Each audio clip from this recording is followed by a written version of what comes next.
This Wednesday morning, we are going over all of the election results. Right now, you can see the scrolling at the bottom of the screen.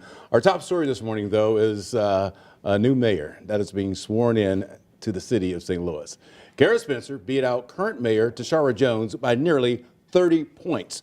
So this is the start of a brand new era in the city of St. Louis. And our political editor, Mark Maxwell, is sacrificing sleep this morning, joining us now. He's a good man. He's a good man. With what all this means, did you have any, first of all, thanks for being here. Glad to be here. Did you have any surprises last night?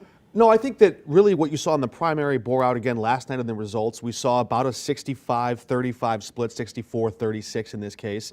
But by the margin of like 2-1, St. Louis voters are determined. They want to see change. They want to see faster delivery of city services, more transparency in government, and that's really what Cara Spencer ran on. But the pressure is going to be on, right? How long is this honeymoon period? The transition period won't be very long at all. She's sworn in, as Rennie alluded to at the start of this hour, in just 6 days. That's a rapid fire transition, right? So she's going to get into office. She has to hire a chief of staff, has to hire and appoint department heads. All that transition has to take place. And in the middle of that big job of just naming all these different department heads and doing all the transition, you got to start delivering on those promises, right. Emptying trash cans, filling potholes.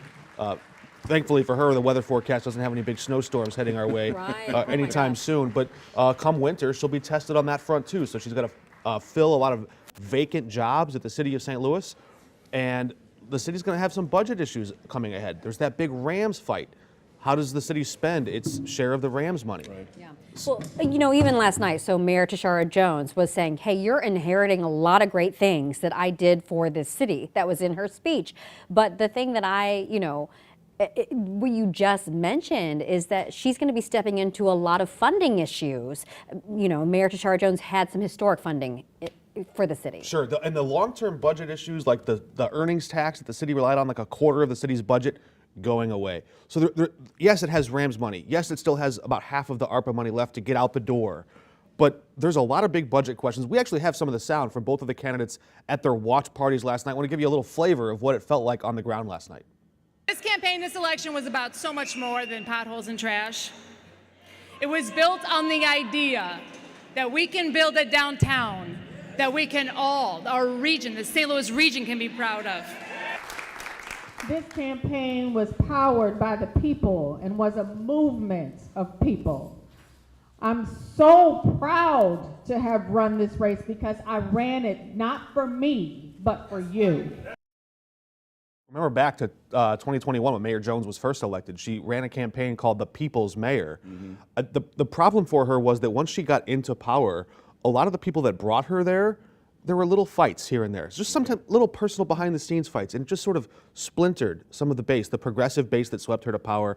A lot of those people just didn't show up, or some of them switched to vote for Cara Spencer. Interesting. One of the things that people were talking about was, what is job one? We've talked about potholes, we've talked about this, that, and the other.